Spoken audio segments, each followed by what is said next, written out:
Be a person that was giving, very generous, naturally, always. That was his natural state, sallallahu alaihi wasallam.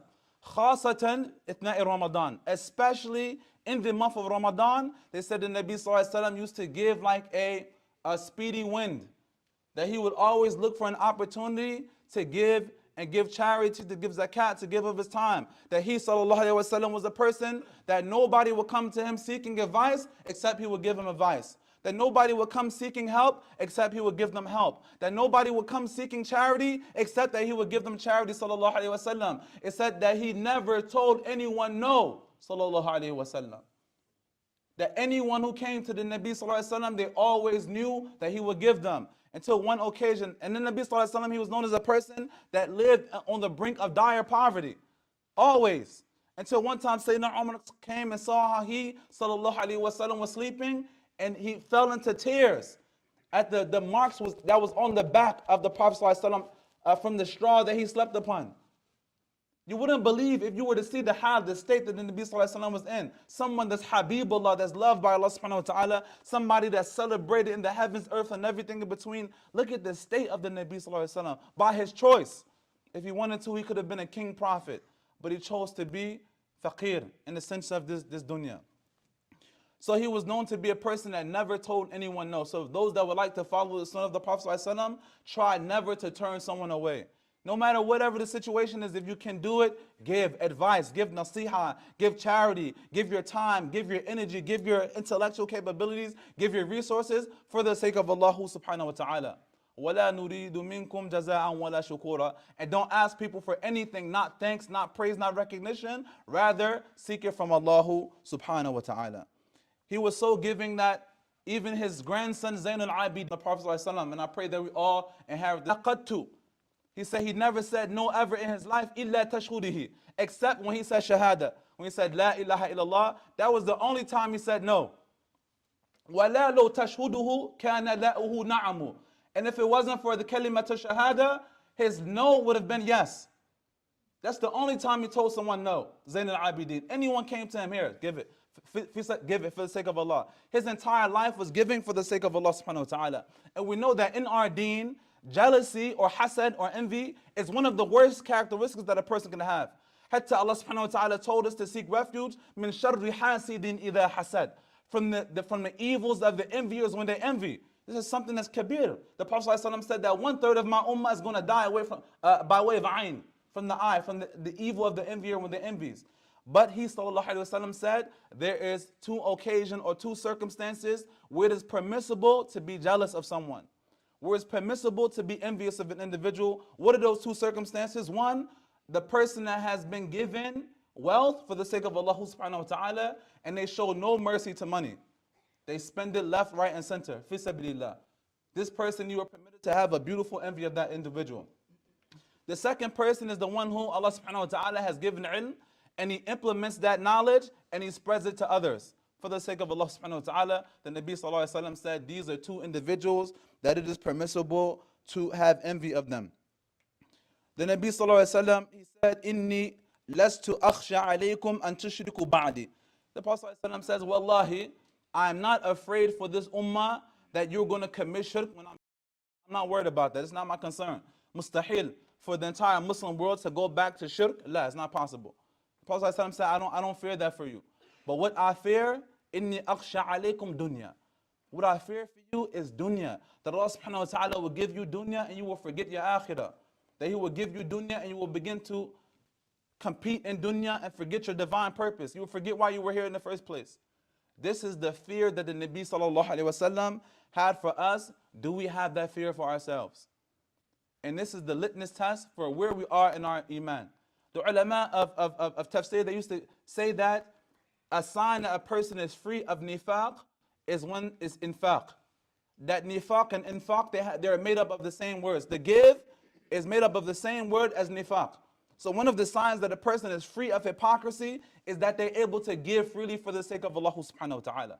Ajib, if you want to know how serious this matter is, and it's not just a call just to give, but I mean giving with your heart. لَن تَنَالُوا بِرَّ حَتَّى تُنْفِقُوا مِمَّا تُحِبُّونَ. That you would never know what goodness is, you would never know what iman is until you give from your heart, until you give from the things that you love. Not just giving. If you have $1,000, you give $1. What is it? Is that you don't feel anything, but giving until it hurts. When you're giving, it's like, subhanallah, I felt that. To remove anything from your heart besides Allah subhanahu wa ta'ala. As the poet said, وَأَنَا مَا فِي قَلْبِ إِلَّا اللَّهِ. In my heart, this heart of mine, nothing exists in my heart except Allah subhanahu wa ta'ala. Dhikrillah subhanahu wa ta'ala. The Nabi sallallahu alayhi wa sallam, he used to seek refuge from stinginess. He used to say, Allahumma inni a'udhu bika min al-hammi wal-hazni wal-ajzi wal-kasli wal-bukhli wal-jubni. He said, oh Allah, I seek refuge in you from grief and sadness, from weakness and laziness, and from being stingy and being a coward. So the ulama say that stinginess is a spiritual sickness. If you look at Surah Al-Baqarah, Allah subhanahu wa ta'ala begins Surah Al-Baqarah, ذَلِكَ الْكِتَابُ لَا رَيْبَ فِيهِ. This is a book in which there is no doubt. Anything that you hear from this Quran al-Kareem, it's a guidance, it's a means of reform, it's a means of refinement. He says this is a book in which there is no doubt. There was a PhD professor, his entire teaching strategy was to denounce religion. He spent his entire dissertation, his entire time showing people how religion was faulty, how the books of God weren't true. So one of the Muslim students came to him and said, have you ever read the Quran? He said, no, I never read the Quran. I just read the books of Muslim scholars and I can easily debate them and show the fault in their logic. He says, how about you try reading the Quran? I want you to read the Quran and see how it makes you feel. See if you can defend the Quran, if you can go against the Quran. This professor, he opened the Quran, he read Surah Al-Fatiha, he says, okay, this seems sound. He got to Baqarah, ذَلِكَ الْكِتَابُ لَا رَيْبَ فِيهِ. He shut the book. He says, أَشْهَدُ أَن لَا إِلَهَ إِلَّا اللَّهُ وَأَشْهَدُ أَنَّ مُحَمَّدَ رَسُولُ اللَّهِ فَاسْتَغْرَبُوا. The people were shocked. You have spent 20 years of your life debating different religions and now you become Muslim? Why? He says, any book. He says, I've spent my entire life writing essays, writing papers, writing dissertations, my entire life. I have never seen a person that wrote an essay and said, this is an essay in which there are no mistakes. There's no errors in this essay. In fact, they always begin an essay by saying, hey, if you find a mistake in this essay, it's my fault. There's going to be another edition. It's going to be a new version, essay 2.0 in this nature. They always say, I apologize. It's not me, it's my editors. It's not this, is Fulan. What kind of book begins by saying the first line in the book, Ba'd al-Fatiha? This is the book in which there is no doubt. There's no mistake. There's no error. Find it. I dare you to try and find it.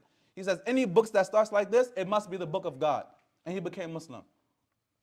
So think about this in mind when we listen to these next ayah. Allah subhanahu wa ta'ala says, this is a book in which there is no doubt. Who is this book for? It's for the muttaqeen.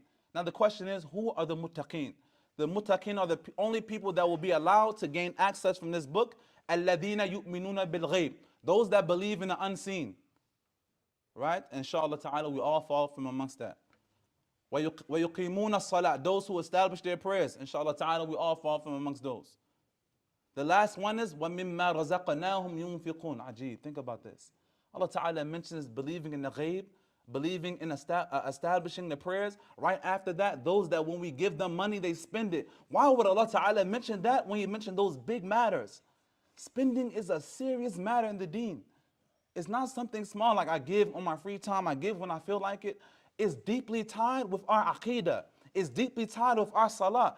The scholars say if a person, and the reason why Allah Ta'ala tells us to give is because it gives us tarbiyah, it gives us training to have tawakkul, reliance on Allah Subhanahu wa Ta'ala. That's what it teaches us. If a person isn't able to give $1 for the sake of Allah Subhanahu wa Ta'ala, how is that same individual going to react when the angel comes and says, give me your soul, hat? What is that person going to say, al-bakhil? No. The most precious thing to the human being is the ruh. If you can't give $1 fi sabilillah, something that doesn't even belong to you, it's only from a loan from the sake of Allah Subhanahu wa Ta'ala, just like the soul is. How are you going to give the soul for the sake of Allah Subhanahu wa Ta'ala when the angels come and says, hat, give me your soul? That's why I said there's going to be some individuals, the angels have to peel their soul out of their bodies the same way you peel burnt meat off of a frying pan when it's burnt and sealed into the frying pan. So this is a reminder for myself, first and foremost, to give for the sake of Allah Subhanahu wa Ta'ala. Infaq, aqs al-nifaq. That spending is the opposite of hypocrisy. If you want to check your heart and know that this heart of mine is free of any hypocrisy, look at how you spend for the sake of Allah Subhanahu wa Ta'ala. Look at how you give when you're called to give. Look at how you respond when somebody calls you for nothing. And giving is not just in money, by the way. Giving is in your time, is in your resources. There was a man who was buried. He was an oil tycoon, a very wealthy man, multi-billionaire. And when he died, everyone gathered at his janazah, at his funeral, and they began to argue about how much money he had and where the money was going to go. Look, not a single person making dua for him, just arguing about where his money was going to go. So once somebody asks, I wonder how much money he left behind. And the Imam says, Ittaqillah, fear Allah. He left behind all of it. He left behind, there's no dinar or dollar that you're going to take with you in the grave. He said he left behind everything. So take this as a reminder. The Imam is saying to them, take this as a reminder. No matter what you accumulate, there's going to be a day where you're going to leave everything behind for the sake of with those people who are left behind. So give for the sake of Allah subhanahu wa ta'ala before the day comes. وَلَا بَيْءٌ فِيهِ وَلَا شِرَاءٌ. That there is no bargaining on this day. أقول قولي هذا واستغفر الله لي ولكم.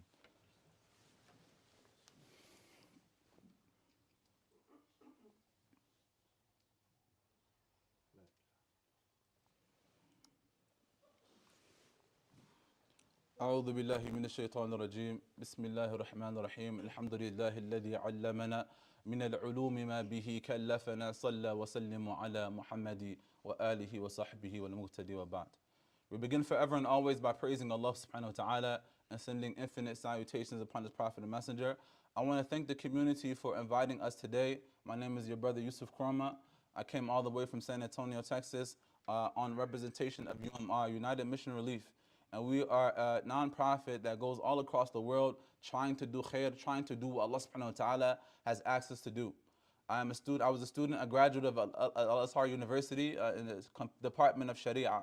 And as I was studying the Sharia, I was informed about this topic of spending, giving charity for the sake of Allah subhanahu wa ta'ala. And I had nothing. I was a poor student studying. For those that have studied abroad, and they say the student is usually poor. So I was looking for a way to do khair, even though I didn't have the money to give. I had energy, I had time to give for the sake of Allah subhanahu wa ta'ala. So I was invited maybe 5 years ago by UMR to go to a village in Wajir, Kenya. And in this village, there were Muslims. It was 100% Muslim people. They were shepherds, living like the Arabiyun, the traditional Arab used to live. They were herders. They would go from place to place looking for food for their cattle, for their animals, and to feed them. As a result of being in the sun for long periods of time, the people will go blind. Some of them may be 40 years old. You will find them completely blind by way of an eye cataract. They were blind. So we got to them and we asked them, if you could see again, what would you do with your eyesight? And they would say, Wallahi, the only thing I want to do is see Quran. Wallahi, all I want to do is see Quran. Some people said, I want to see my children again. Some people said, I just want to see my sheep again. Some people said, I just want to see Quran. If I can just see Bismillahir Rahmanir Rahim again, I will be so happy. My eyesight can be removed again. And imagine, why were these people blind? At the cost to remove an eye cataract, it blew my mind. It cost maybe $60 to $75 to remove an eye cataract. They could not even afford that, so they were blind, could not see. This organization, I went there with them, I saw with my own two eyes. Wallahi al-azim, they did the eye cataract surgery. Within 24 hours, a person went from being blind to being able to see again. Imagine this. They did the surgery, 24 hours later, removed the eye patch. They open the eyes, blinking. They look at you for the very first time. They raise their hands and start making dua. From that time, I dedicated myself to UMR. And I said that when I graduate Al-Azhar University, I'm going to come back and work for this organization and spend my time in humanitarian work. And this is why we're here today. We're calling you to support us in this endeavor. We're now in Kenya. There's a drought going on that's happening where, wallahi al-azim, we was just there a few months ago. The people were in such dire poverty that they said if 4 months went by and they remained in that condition, the entire village would die. Water. I told the people, I said, you cannot imagine that we live in a place where we open the tap, the water, and the water runs. Wallahi, it makes me sick to my stomach when I go into the wudu station now and I see people open the water and the water just runs. I said, could you imagine? I live in a place where we open the water and the water runs. They said, Mustaq, we can't believe it. Hatta for wudu. They don't even have water to make wudu for Quran. They do tayammum to preserve the water. I swear to God, if you were to see the water that they drink, that they walked days for to come and see, wallahi, you wouldn't drink that water. I couldn't pay you to drink that water. The water is black. filthy. I couldn't pay you to drink the water. It reminded me of the Nabi sallallahu alaihi wasallam when it said that sometimes there would be periods in my house where there would be nothing except illa aswadain, except the two black things, except water, black water that sallallahu alaihi wasallam used to drink, and dates, tamr, the two black things in the house of the Prophet sallallahu alaihi wasallam. So as you are fasting in this blessed month, I want you to remember there are people that are right across the other side of the world, and they're not fasting out of ta'ah. They're not fasting necessarily out of obedience. They are fasting because they don't even have a choice. They don't even have a choice to eat, so they just fast. Right now, our brothers and sisters in Syria and in Turkey, the earthquakes in Yemen, they told me, a brother from Syria said, Wallahi, all the bombings and things that happened in Turkey, the earthquake was even worse than that. It hit us even harder than that. The young man said to me, he said, I went there, he said, I went to the hospital and there was no help. So it was so devastating that they made me a doctor. I didn't even graduate high school, the young man said. He said, so I began to complain to one of my elders, and the elder said, how are you complaining to me? You think that I'm a doctor? Wallahi, I'm a janitor. He said, I'm a janitor, but because there's no other doctors around, they died in the earthquake, I became a doctor myself, doing surgery. Look at the hal of the people. So wallahi, I beg of you, I ask you to give for the sake of Allah subhanahu wa ta'ala. We came from very far away, a long distance, just to come and appeal to this community to see where are the believers, that when we call upon them, that they respond to the call of Allah subhanahu wa ta'ala. That they respond to the call of their brothers and sisters in Turkey and in Yemen and in Syria and all these places that are in constant need. And we can't, some of us, we aren't able. The Prophet ﷺ said, Jalisuhum. It's better actually if you go and sit down with the fuqara. It's better. It will do something for your iman. This is the command of the Nabi ﷺ. Don't just give, but go and sit down with them and share in that experience. It will change your state. But if you can't do that, at least let your money go and be with them and comfort them in this time of need. What is it that we can't do in this country? Something that we spend on clothing, something that we spend on minuscule things, wallahi, it means so much to them. For the sake of Allah subhanahu wa ta'ala, I remind you and myself to give for the sake of Allah subhanahu wa ta'ala. Allow it to remove anything that's inside of our hearts. The Nabi sallallahu alaihi wasallam taught us that sadaqah extinguishes the anger of Allah subhanahu wa ta'ala. Wallahi, there's sometimes where you have bad things that are going on in your life, and charity or giving sadaqah will remove that thing. Wallahi al-azim. This is what our teachers taught us. If we ever came with a musibah, say this trial or tribulation, this is happening, the first thing they would do is say, give sadaqah, give charity. Let it extinguish the anger of Allah subhanahu wa ta'ala. In case you did something that is angering Allah ta'ala, let charity remove that for you. Charity extinguishes the anger of Allah subhanahu wa ta'ala. It is a sign of a person's iman. And Allah subhanahu wa ta'ala says, فَأَمَّا الَّذِي أَعْطَى وَتَقَى وَصَدَقَ بِالْحُسْنَى.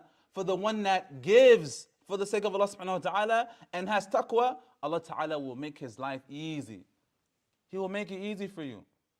And anything that Allah ta'ala gives us, any money or success that we have, it really belongs to Allah subhanahu wa ta'ala in the first place. And I'll close with this, inshaAllah rahman. There's a story of two arifin, two righteous men that met on a path. One was rich and the other was poor. And the rich one said to the poor one, Ya faqir, khudh wa laysa lak. He said, take this, but it's not for you. Imagine a rich person goes to a poor person, he says, take this money, but it's not for you. What are you going to think? What the poor person going to say? And the poor person didn't say thank you. He didn't say jazakallah khair. What did the poor one say? Hat wa laysa mink. Give this to me, this sadaqah that you're giving, give it to me, but it's not from you. What happened in this exchange? Khudh wa laysa lak. Take this, is not for you. Hat laysa mink. Give it to me, is not from you. What did these two righteous, pious men understand? The rich one understood that when you are giving, you're giving to Allah subhanahu wa ta'ala. That money that you're giving is not about the faqir, it's not about the individual. Really, you are giving to Allah subhanahu wa ta'ala, and that person is just a sabab, they're just a means to give back to Allah subhanahu wa ta'ala what you owe him. It's not even like it's like a child. Imagine, you give your child allowance, you give your child $10 and you go somewhere, you forget your wallet in the supermarket and you say, Yabni, oh my son, let me borrow that $10. And the son says, no, daddy, it's my money. Yeah, I gave you that money. What do you mean it's your money? One time, I was in high school and me and my father, he started teaching me business as a young man. And we were in the car business, selling cars. And my father owed me some money from a business deal that we did. And he was delaying and paying me, so I got upset. I said, Dad, you know, in Islam, if you take money from someone, you're supposed to give it back. He says, okay, if you have a problem, I want you to go to the Imam and tell the Imam the situation. Whatever the Imam says, I agree with. You can agree? I said, yes, I agree. So I went to the Imam. I said, Imam, I want to tell you about my father. He owes me money. It's been 3 months. He hasn't paid me back. He says, listen to me, Yusuf. He says, you and everything you own belong to your father. Subhanallah. He says, you and everything you own belong to your father. So khalas, I went back home. I didn't say anything. Sakit. Didn't say anything. My father said, Yusuf, what happened? Did you go talk to the Imam? I said, yeah, I talked to the Imam. Don't worry, khalas, no problem. He says, no, tell me what the Imam said. I said, no, Abi, wallahi, khalas, you know, you're my father. I just want to be. He said, no, tell me what the Imam said. He says, the Imam said, you and everything you own belong to your father. He says, nah, this is the truth. So I don't owe you anything. In fact, you owe me everything. Everything that you are, everything that you hope to be, every good that you have in your life came by way of your parents. وَلِلَّهِ مَثْلُ أَعْلَى. A greater example is between us and Allah subhanahu wa ta'ala. Giving to Allah ta'ala is what you already owe Him. Don't be like the one who Allah ta'ala gives him when He calls for it back. Stingy. You don't want to give back to Allah subhanahu wa ta'ala. Like the child that does not want to give to their father after they gave them allowance, after he gave us sadaqah, after he gave us health, more importantly, after he gave us hidayah, after he gave us guidance. So what is the call of action today? We need 75 food baskets, inshallah ta'ala. We need to feed 200 families rather, $75 a food basket. So I'm calling upon my brothers and sisters, inshallah ta'ala, for the sake of Allah, that we do not leave this masjid except that we raise enough funds to feed 200 families. Imagine the ajr, that every grain of rice, every drink of water, every date that is eaten will be heavy on the scale. Wallahi, you never know the deed that's going to earn you Jannah. You never know the deed that's going to earn you the pleasure of Allah subhanahu wa ta'ala. Sometimes we're doing all of this ibadah, all of this fasting, all of this qiyam al-layl, and it's only the smile of a fasting person or the smile of a faqir that's heavy on the scale that outweighs everything. Lastly, we close with this, inshallah ta'ala, because I have some good news for us. There's a study that has been done that's shown there is no group on the face of earth that are more generous than Muslims. No religious, faith-based group, no social organization that are more generous than Muslims. Muslims give more money than anyone on the face of earth. So for this, I have a good feeling, I have a good sentiment that we're going to meet Allah subhanahu wa ta'ala in a good state. And Suhaib al-Rumi, he said in a beautiful hadith tradition, he says, لَمَّا دَخَلَ أَهْلِ الْجَنَّةِ جَنَّةً, when the people of paradise finally enter paradise, قِيلَ لَهُمْ أَتُرِيدُونَ شَيْئًا أَزِيدَكُمْ, is there anything that you want that I can increase you with?